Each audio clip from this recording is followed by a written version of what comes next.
Hi there, welcome to CodeSweetly. Here is how to extract an audio from a video. First, you need to move your clip to the media pool. Secondly, double-click on the clip to display it in the source viewer over here. Once the clip is in the source viewer, you should be able to play it.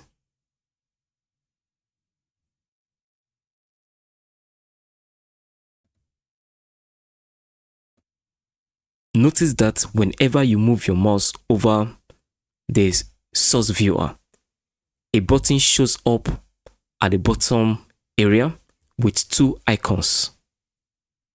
The first icon on the left is for the video.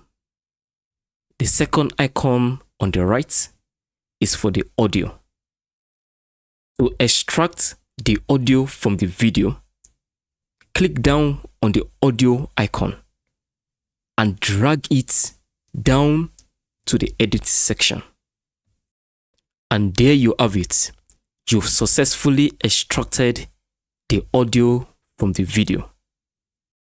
You can now go ahead to edit the audio independently of the video.